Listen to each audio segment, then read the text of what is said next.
Everyone, welcome back to Learn Easy. आज मैं आपके सामने फिर से एक नया चैप्टर के साथ आई हूँ जो हिस्ट्री का चैप्टर रहेगा और क्लास 6 का 4th चैप्टर रहेगा। ठीक है, तो करते हम, क्योंकि एनसीईआरटी हमारे सारे टीचिंग एग्ज़ाम में एनसीईआरटी आती है, लेकिन एनसीईआरटी से जो बाहर आता है उसमें भी मैंने इसमें कुछ इंक्लूड करने की कोशिश की है।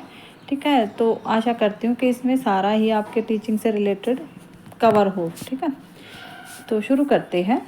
चैप्टर का नाम है what books and burials tells about. जो किताबें हैं और कवर हैं जो वे हमें क्या बताती हैं। ठीक है, क्योंकि क्या है किताबें, क्या हिस्ट्री हमें बताती हैं, किताबें बताती हैं। ठीक है, ब्यूरियल्स साइट के बारे में बताती हैं कि भाई कहाँ कहाँ पे क्या क्या रहा होगा। ठीक है, तो ये सारी चीज़ें हम देखेंगे। तो स्टार्टिंग में चैप्टर में बता रखा है कि भाई बुक्स हैं कहाँ पे रखी जाती, तो लाइब्रेरी में रहते हैं। फिर बात आती है कि भाई मेन हमारी बुक्स कौन सी है, जो हमारी पुरानी बुक्स हैं, ओल्डेस्ट बुक्स हैं, उनके नाम आते हैं जहाँ से एग्ज़ाम में क्वेश्चन बनते हैं। ठीक है, तो ओल्डेस्ट बुक्स हैं हमारी वेद। ठीक है, 4 वेद के बारे में बताया गया है बुक्स में, एनसीईआरटी में। ठीक है, फर्स्ट जो है ऋग्वेदा, सामवेदा, यजुर्वेदा और अथर्ववेदा। ठीक है, सबसे लास्ट अथर्ववेदा है। ठीक है, और सबसे फर्स्ट है ऋग्वेदा। ठीक है, नेक्स्ट चलते हैं ऋग्वेदा। ऋग्वेद के बारे में अगर बात करें हम, तो सबसे ओल्डेस्ट, सबसे पुराना जो है वो ऋग्वेद रहेगा। ठीक है, वो कंपोज्ड कब किया गया था? कंपोज्ड किया गया था 3500 साल पहले, लेकिन ओनली कंपोज्ड किया गया था, इसकी रचना की गई थी, लेकिन ये लिखा नहीं गया था। ठीक है, उस टाइम पे। ठीक है, तो इसमें क्या होता था, ऋग्वेद में क्या होता है कि भाई हाइम्स 1000 से भी ज़्यादा इसमें हाइम्स के बारे में बताया गया। इसमें हाइम्स होती है प्रेयर्स। आज वैसे अगर हम बोले तो जैसे भजन बोलते हैं ना, भजन। ठीक है, प्रेयर्स या भजन। ठीक है, तो वो इसमें 1000 से ज़्यादा कंपोज्ड की गई थी। ठीक है, उनको सुक्ता बोला जाता था। हाइम्स को दूसरा नाम अगर पूछ ले तो क्या है? सुक्ता। ठीक है,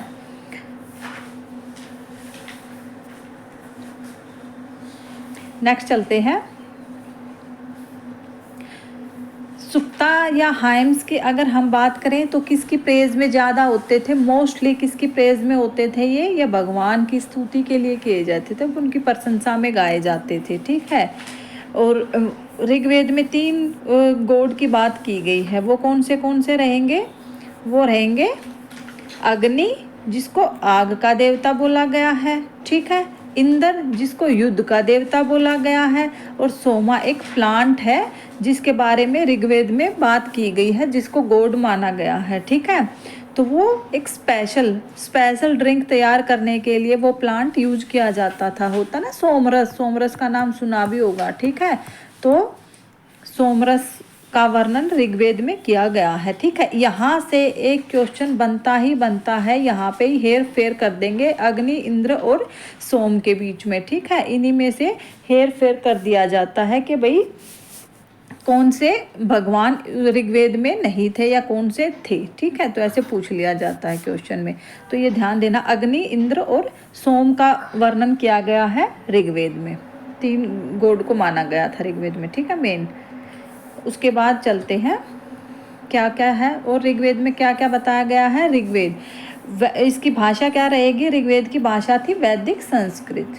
ठीक है, यहाँ से कोई क्वेश्चन मेरे हिसाब से अभी छूटेगा नहीं, क्योंकि एनसीईआरटी की अगर हम बात करें तो यही सब कुछ दिया गया है एनसीईआरटी में। ठीक है, इसकी भाषा दी गई है, इसके वो दिए गए हैं कि कितने हाइम्स थे, 1000 से ज़्यादा इसके हाइम।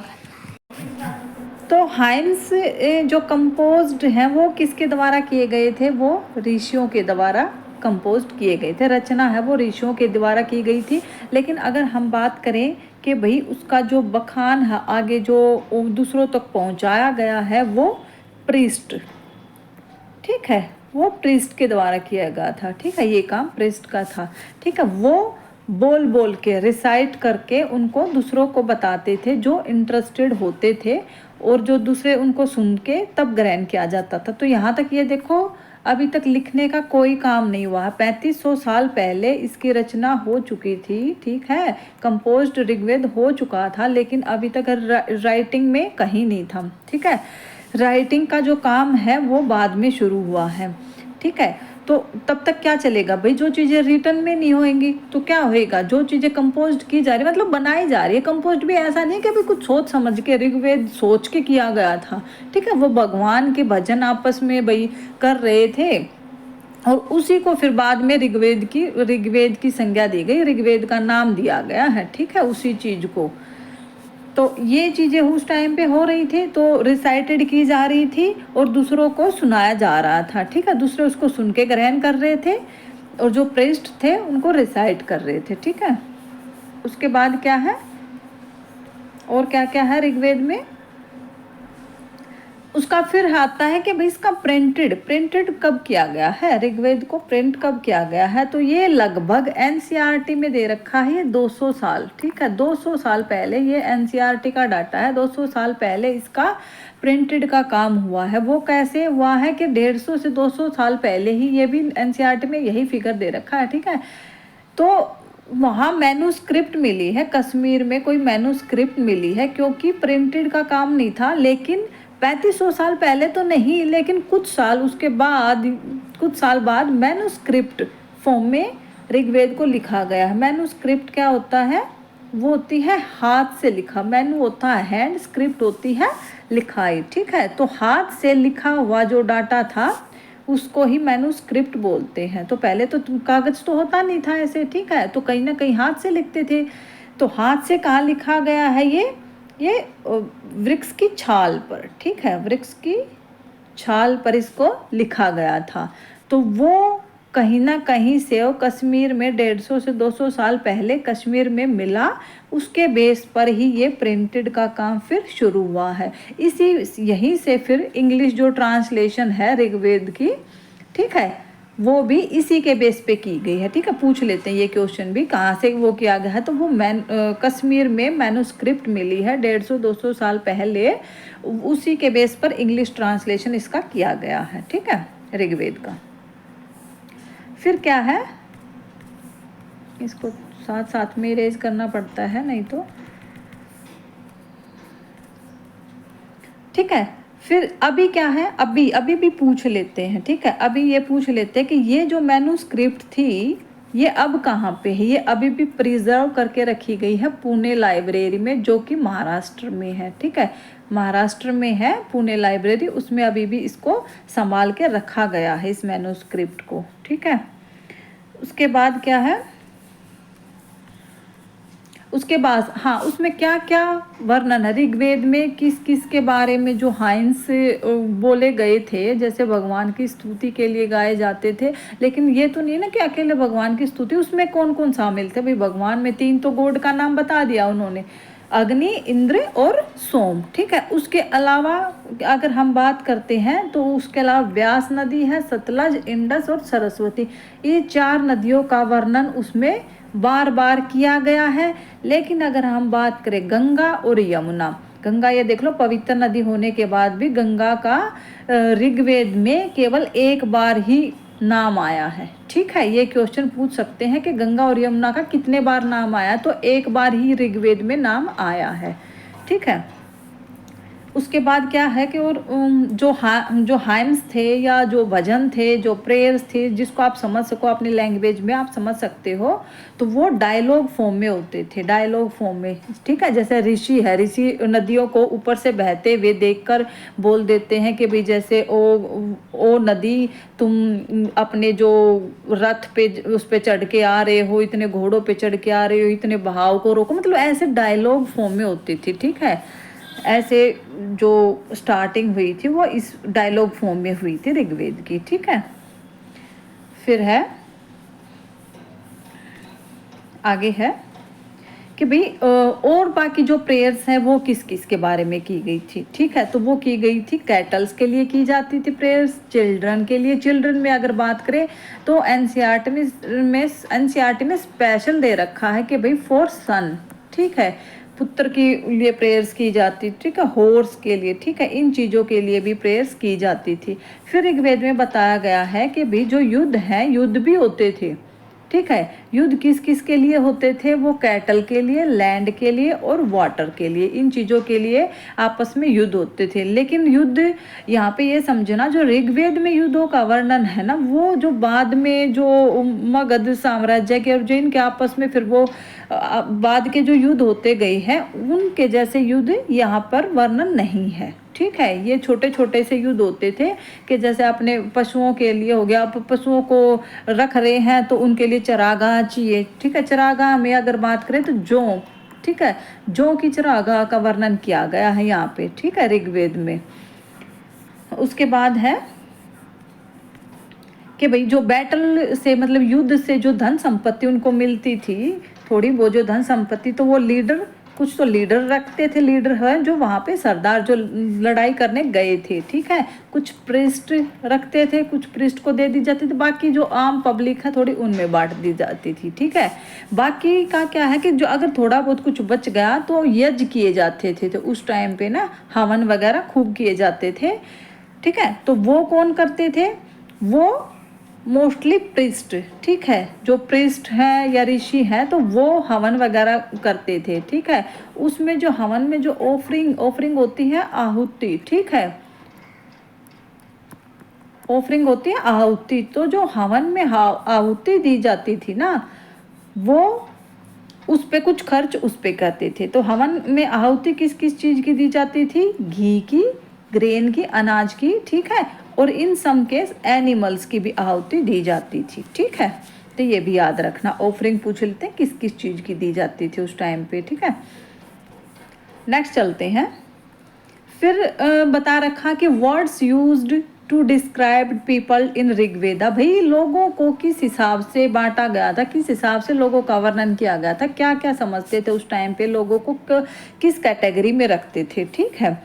तो क्या है कि भाई दो तरह के ग्रुप बने हुए थे, किसके आधार पर? काम के आधार पर, ठीक है। काम के आधार पर दो तरह के ग्रुप समझे जाते थे कि भी जो जैसा काम कर रहा है उसको इस कैटेगरी में डाल दो। तो फर्स्ट क्या है? फर्स्ट है जो ज़्यादा हवन वगैरह और जो पूजा पाठ, जो रिचुअल्स ज़्यादा फॉलो करता था, उनको तो प्रिस्ट की संज्ञा दी गई थी, ठीक है, उनको तो प्रिस्ट बोलते थे, ठीक है। जो ज़्यादा युद्ध वगैरह करते थे उनको क्या बोलते थे? उनको राजा, ठीक है, राजा बोलते थे, उनको राजा बोलते थे। लेकिन यहाँ पे भी मैं बता रही हूँ ना, राजा उस टाइम के जैसे बाद के जो राजा आए हैं उस टाइप के राजा नहीं थे ऋग्वेद के टाइम पे, ठीक है। तो राजा जो होते थे वो ये है कि भाई आपस में बैठ के वो अपने में से ही ग्रुप में बैठ के और अपने में से ही लीडर चुन लेते थे कि भाई अभी लड़ाई करने ये जाएंगे। इसका मतलब ये नहीं कि वो नेक्स्ट लड़ाई भी वही करते थे, और जो सारा जो धन लूट के लेके आए हैं वो खुद ही रखते थे। बताया ना मैंने किस किस में बटा होता था धन, ठीक है। तो इसका यही है कि भाई राजा है जो पहले के अलग होते थे उनके पास। फिर ये पूछ लेते हैं कि भाई राजा उस टाइप के राजा कैसे होते थे?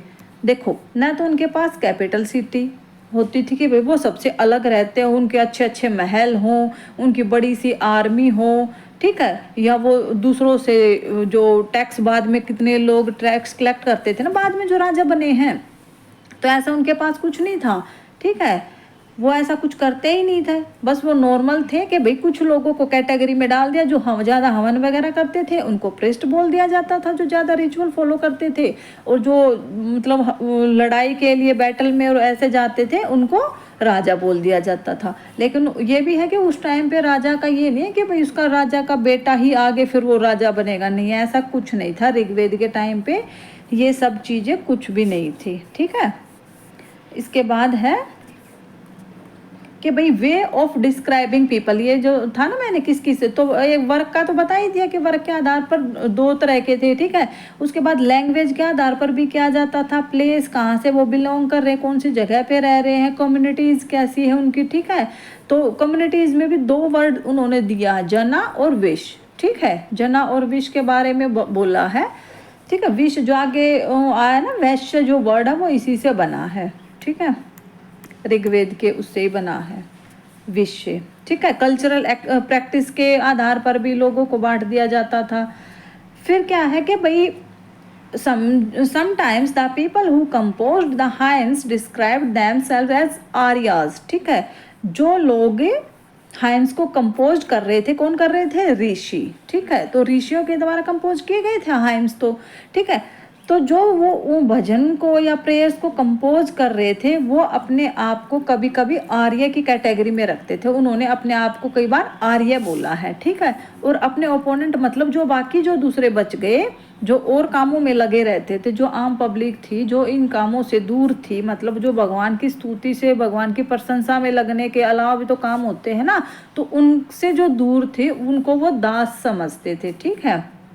उसको उनको उन्होंने किन्होंने, ये ऋषियों ने दास बोला था, ठीक है। लेकिन ये दास बाद के दासों के जैसे नहीं थे कि भाई वो उन पे टॉर्चर करेंगे और अपना सेवा करवाएंगे और अपने सारे काम करवाएंगे, उनको बंदी बना के रखेंगे, ऐसा नहीं। बस ये था कि भाई वो अपने आप को आर्य समझते थे और जो बाकी के जो ओपोनेंट बच गए उनको दास समझते थे, ठीक है।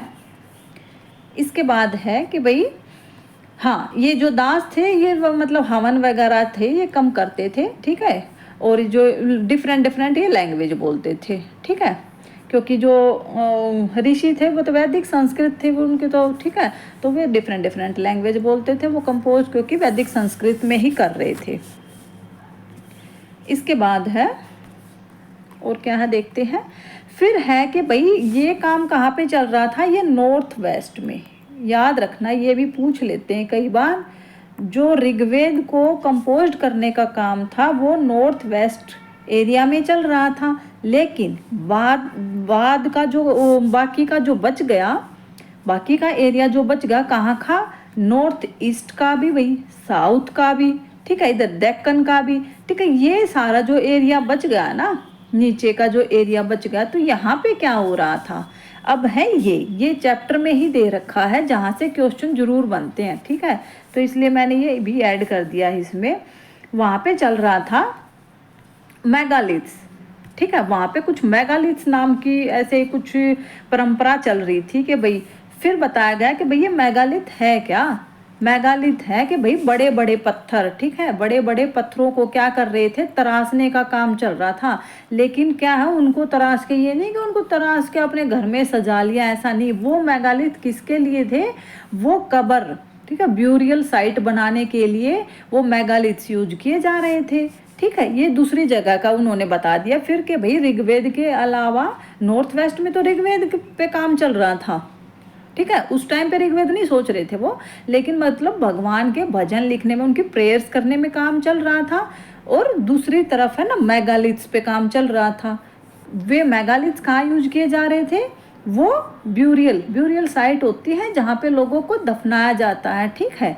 तो जहाँ पे लोगों को दफनाया जा रहा था उसको मार्क करने के लिए, ठीक है, तो वो मेगालिथ्स वहाँ पे चल रहा था। वो बड़े बड़े पत्थरों को भाई अलग अलग, भाई कोई कोई तो गोल, बिल्कुल ऐसे गोल कर देगा उसको, ठीक है। कोई और अच्छे से उस पर नाम वाम और खोद देगा, कुछ ऐसे, मतलब नाम तो क्या, उस टाइम पे कुछ साइन होते थे कि भाई ऐसे अपने अपने जो परिजन है उनको पहचानने के लिए कि भाई हमने उनको यहाँ पे दफनाया था, उसको पहचानने के लिए वो उस पर कुछ मार्क बना देते थे, फिर उस पत्थर को कब्र के ऊपर रख देते थे। ये भी लेकिन अलग अलग तरह का होता था। कोई तो कि भाई नीचे, मतलब नीचे उसको, जो मरा हुआ इंसान है उसको नीचे दफना दिया और उसके ऊपर वो जो बड़ा सा पत्थर है जिसको तराशा गया, जिसको मेगालिथ्स बोलते हैं, उसको ऊपर रख दिया। कोई क्या होता था, कोई ऐसे कर देता था, एक सेकंड, ऐसे ऐसे, ठीक है, छोटे पत्थरों को ऐसे ऐसे चारों तरफ वो करके, और यहाँ ऐसे मिट्टी के ही वो बना के बॉक्स टाइप का, ठीक है, उसमें दफना देते थे। फिर उसमें एक पोर्ट होल भी होता था। पोर्ट होल किस लिए होता था? ताकि उसमें आने जाने का रास्ता हुए बना ले, ठीक है, दोबारा उस कब्र में अंदर जाने के लिए ऐसे पोर्ट होल भी बना लेते थे, ठीक है। तो ऐसे 2-3 तरह के उन्होंने वो बनाए हैं मेगालिथ्स के, ठीक है। ये तो छोटे छोटे पत्थर हैं, ठीक है। कोई कोई बड़ा सा पत्थर करके सीधा नीचे उसको इंसान को दफनाया और उसके ऊपर वो बड़ा सा पत्थर रख दिया, कोई ऐसे करता था। ठीक है, तो ये बताया गया है। फिर क्या होता है, ये जो प्रैक्टिस है, मतलब ये जो प्रथा थी वो कब की बता रहे हैं, ये 3000 साल पहले की ही बता रहे हैं। मेगालिथ्स की जो प्रथा है ये भी 3000 साल पहले की ही, और वो भी 3500 साल पहले के आसपास की है। ठीक है, तो उसी टाइम पे नॉर्थ वेस्ट में वो चल रहा था और नीचे उधर दूसरी जगह पे ये चल रहा था। ठीक है, फिर है ये कहाँ पे, ये मैंने आपको बताए थे, डेक्कन का जो एरिया, साउथ इंडिया का, भाई नॉर्थ वेस्ट का, ये सारी ये जो प्रैक्टिस थी, ये प्रथाएं थी जो यहाँ पे चल रही थी, ये जो रिवाज की जा रही थी ब्यूरियल साइट का मार्क करना और ऐसे, तो ये रिवाज इस साइड चल रही थी। ठीक है, फिर क्या है, ये इंडिकेशन था। ठीक है, वो मैंने बताया ना, अभी मैंने सारा एक्सप्लेन किया कि ये इंडिकेशन होता था कि भैया आपने उसको, उस पत्थर को इस तरीके से मार्क किया जाता था कि ताकि उनको पता चल जाए इस के नीचे क्या, किसको दफनाया गया है। ठीक है, तो ये सारा सिस्टम था भी इसीलिए था। इसके बाद है कि भाई हाँ, फिर जो ब्यूरियल्स थे, वो जो साइट थी, उनमें क्या क्या कॉमन फीचर्स थे जो वे कर रहे थे। तो कॉमन फीचर कुछ कॉमन थे, लेकिन फिर भी क्या हुआ, सभी तो कॉमन नहीं रहेंगे ना। अब हमने जैसे एक वो चल रही तो दूसरा क्या सोचेगा, अरे नहीं मुझे तो इससे और अच्छा करना चाहिए। तो फिर क्या हुआ, फिर उसमें कुछ और ऐड चीज़ें होती गई। लेकिन पहले हम कॉमन फीचर देखते हैं कि भाई जो दफनाई जाती थी चीज़ें, उनमें क्या क्या कॉमन चीज़ें थी। कॉमन है कि भाई ब्लैक और रेड कलर के बर्तन, मिट्टी के बर्तन उनके पास रख दिए जाते थे। जहाँ पे इंसान को दफनाया जाता था वो क्यों रखे जाते थे, मतलब उनकी ये थी कि भाई वो ये सोचते थे कि भाई जो बंदा मरा है उसको कुछ खाने पीने का उसका रख दें। तो वह मिट्टी के, सोचा है ये आर्कियोलॉजिस्ट ने ये चीज़ें सोची है कि भाई वो इसलिए रखी होंगी। ठीक है, उसके बाद क्या मिला है कि भाई जो टूल्स और वेपन्स है, जो हथियार हैं आयरन के, वो भी उनके पास रखे जाते होंगे क्योंकि ये चीज़ें मिली हैं। ठीक है, तो ये चीज़ें भी रखी जाती होंगी। तो इससे क्या पता चल रहा है कि भाई जिसके पास हथियार रखा गया, इसका मतलब कोई युद्ध में लड़ाई करने वाला वो इंसान मरा होगा, है ना। तभी तो उन्होंने उसके पास रखा कि हाँ भाई ये चीज़ें युद्ध के, भाई ये तो इस पे शहीद हुआ है, इस पे युद्ध करता हुआ मारा गया है, आगे भी इसके ये काम आए। तो ये चीज़ें सोच सोच के उनके पास ये चीज़ें रखी जाती थी। ठीक है, फिर और क्या मिले हैं जो कॉमन है, वो है हड्डियाँ। ठीक है, घोड़े की हड्डियाँ मिली हैं, घोड़े के कुछ हथियार मिले हो। घोड़े के हथियार मतलब होते हैं ना, घोड़े के जो नाल होती है पहनाई जाती है उनको। ठीक है, तो ये चीज़ें उनसे रिलेटेड मिले हैं। तो इसका मतलब क्या है कि जो आर्कियोलॉजिस्ट हैं उन्होंने क्या सोचा है कि इसका मतलब कुछ तो कॉमन चीज़ें हैं, लेकिन फिर जैसे जैसे वो फाइंड आउट करते गए हैं ना, तो उनको समझ में आया है कि भाई चीज़ें इतनी आसान नहीं थी। जो आम आदमी मरते थे उनके पास सिर्फ शायद कुछ मिट्टी के बर्तन रख दिए जाते होंगे। फिर जो योद्धा मरते थे उनके पास और ज़्यादा चीज़ें रखी जाती होंगी। जो ज़्यादा धनी इंसान मरते होंगे उनके पास गोल्ड वगैरह की ज्वेलरी भी रखी जाती होगी, क्योंकि जैसे जैसे उन्होंने अलग अलग साइड से ऐसे निकाले हैं तो अलग अलग चीज़ें मिली हैं। तो इसका मतलब क्या हुआ कि भाई आर्थिक स्थिति के आधार पर भी लोगों को दफनाया जाता था। जो ज़्यादा पैसे वाला, जो ज़्यादा अमीर मरेगा उसको ज़्यादा चीज़ें उसके पास रखी जाएंगी। ठीक है, तो ऐसा भी सिस्टम चल रहा था इसका, इससे तो यही समझ में आ रहा है। ठीक है, फिर है कि भैया एक स्पेशल ब्यूरियल है इनाम गांव। ये इसकी शायद अच्छे से नहीं दिख रहा होगा, ये मैं बता देती हूँ। इनाम गांव है एक जगह जिसके बारे में एनसीईआरटी में जिक्र किया गया है। ठीक है, तो वो कहाँ पे है, वो घोड़ नदी के किनारे पे ये साइट है।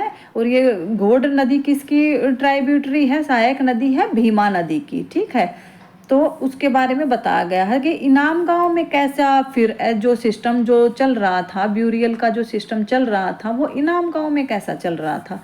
तो ये ऐड किया गया है। ठीक है, एनसीईआरटी में तो ये बताया गया है कि भाई जो इनाम गांव है वो वहाँ पे लोग रहते होंगे लगभग 3600 से 2700 साल पहले। बीसी की बात है ना, तो उसकी 3600 से 2700 साल पहले के आसपास की उन्होंने ये बात बताई है कि भाई वहाँ पे ऐसे लोग रहते होंगे। वहाँ पे क्या क्या होता था जब ये ब्यूरियल सिस्टम चल रहा था, तो वहाँ पे कैसे होता था। तो उन्होंने बताया है कि भाई जो अडल्ट थे ना, उनको, जो बड़े थे उनको कैसे वो क्या था, उनको सीधे सीधे लेटा के दफनाया जाता था और उनका जो सिर है वो नॉर्थ की तरफ होता था। ठीक है, ये यहाँ से क्वेश्चन पक्का बनता है ये चीज़ें, इसलिए मैंने बिल्कुल हाईलाइट कर रही हूँ। ठीक है, पूछ लेते हैं कि जो इनाम गांव में जो अडल्ट है उसको कैसे दफनाया जाता था। तो उसको कैसे दफनाया जाता था, उसको सीधा दफनाया जाता था, सीधा लेटा के, और उसका जो सिर है वो नॉर्थ की तरफ होता था। ठीक है, और क्या होता था, उनके पास क्या रहते थे, बर्तन। ठीक है, कुछ बर्तन, मिट्टी के बर्तन रहते थे जिसको पानी और खाना रखने के लिए शायद उन्होंने यूज किया होगा, तो ऐसे रखे जाते थे। फिर उन्होंने एक उसकी साइट का जिक्र किया है, ये कॉमन उसके लिए थे। ठीक है, लेकिन फिर उन्होंने बताया कि भाई इनाम गांव में ही, इनाम गांव जो है साइट मतलब जगह है, वहाँ पे भी तो डिफरेंट डिफरेंट है, एक ही जगह तो नहीं थी ना।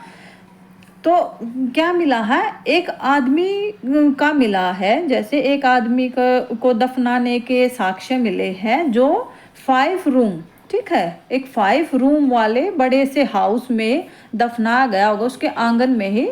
ठीक है, उसके आंगन में दफनाया गया होगा, और उसके पास वहाँ पे और क्या था, उस घर में लार्जेस्ट हाउस, उस साइट का वो लार्जेस्ट हाउस है। ठीक है, लार्जेस्ट सबसे बड़ा वो घर दिख रहा है वहाँ पे। ठीक है, और उसमें उसमें और क्या है, उस हाउस में ग्रेनरी, ठीक है, अनाज का भंडार भी। मतलब ये देख लो कि भाई उस बंदे को दफनाया गया है तो ये सोच के कि भाई इसके ये ख़त्म हो जाए तो ये यहाँ से खा लेगा। ठीक है, ग्रेनरी का भी उसका पूरा भंडार वहाँ पे मिला है, ऐसा साक्ष्य मिले मतलब इस चीज़ के। और उसकी जो पोजीशन थी, ठीक है, वो क्रॉस लेग्ड पोजीशन में थी उसकी बॉडी। ठीक है, ऐसे मतलब लेटा के, और ऐसे उसके पैरों को सीधा नहीं किया गया जैसे औरों को कैसे मिला, और जो बंदे मिले वो तो स्ट्रेट स्ट्रेट उसमें मिले बड़े। ठीक है, लेकिन वो छोटा भी नहीं है, बड़ा ही, लेकिन क्रॉस लेग्ड पोजीशन में वो मिला है बंदा। ठीक है, तो इससे क्या है, इससे मतलब वही डिफरेंस दिखाया जा रहा है कि यहाँ पे क्या है कि भैया देख लो, उस बंदे को अकेले को पूरे घर के ऐसे को उसमें आंगन में दफनाया गया है। ठीक है, 5 रूम का जो घर हो गया उसका आंगन में उसको दफनाया गया है। फिर ग्रेनरी का उसका पूरा भंडार है साइड में ही उस घर में। ठीक है, उसको उसकी पोजीशन भी चेंज है। ठीक है, तो इसका मतलब यह है कि ये हो सकता है ये कोई वॉर में ज़्यादा वो मतलब कोई सरदार हो, ऐसे ये सोचा गया, आर्कियोलॉजिस्ट ने ये सोचा कि भी हो सकता है ये ऐसा हो। ठीक है, इस बेस पे उन्होंने किया हो। ठीक है, फिर उन्होंने बात की है कि भाई जो किस बेस पे फाइंड आउट किया जाता था कि भाई ये जो बंदे हैं वो कितनी एज के होंगे, छोटे हैं या बड़े हैं, ठीक है, या लड़का है या लड़की है, तो वो किस बेस पे किया जाता था, वो स्केलेटन, ठीक है, हड्डियों के, ठीक है, हड्डियों को एनालाइज करके किया जाता था। फिर हड्डियों को एनालाइज करके जब कर रहे हैं तो उस टाइम की बात है कि भाई उस टाइम पे कौन था, उस टाइम पे डॉक्टर वगैरह तो होते नहीं थे। तो बोल रहे हैं कि 2000 साल के, ये एनसीईआरटी का फिगर मैं आपको बता रही हूँ, बिल्कुल इसमें कहीं से कोई मिस्टेक नहीं मिलेगी। ठीक है, एनसीईआरटी का फिगर है कि 2000 साल पहले लगभग फेमस फिजिशियन थे चर्क। ठीक है, चर्का, ठीक है, तो चर्क नामक, जिसको अभी हम डॉक्टर बोल देते हैं, तो फेमस फिजिशियन चर्क होते थे, जिन्होंने क्या बताया, जिनकी बुक का नाम क्या है, चर्क संहिता। ठीक है, चर्क संहिता इनकी बुक का नाम है। ठीक है, और उन्होंने मेडिसिन पे बुक लिखी है, ये तो है ही। ठीक है, फिजिशियन थे। तो उसके बाद उन्होंने क्या बताया है कि ह्यूमन की जो बॉडी, आदमी के इंसान की जो बॉडी है उसमें 360 हड्डियाँ होती हैं। ये क्वेश्चन पक्का यहाँ से होता है कि भाई चर्क संहिता में ह्यूमन बॉडी को कितनी बोन्स बताई गई हैं, तो वो 360 बताई गई है। ठीक है, तो अभी जैसे 206 हड्डियाँ हैं, तो 360 में 206 में तो बहुत डिफरेंस है। फिर आ जाता है कि भाई इन्होंने ऐसा क्या क्या इसमें ऐड किया है 306 हड्डियाँ में।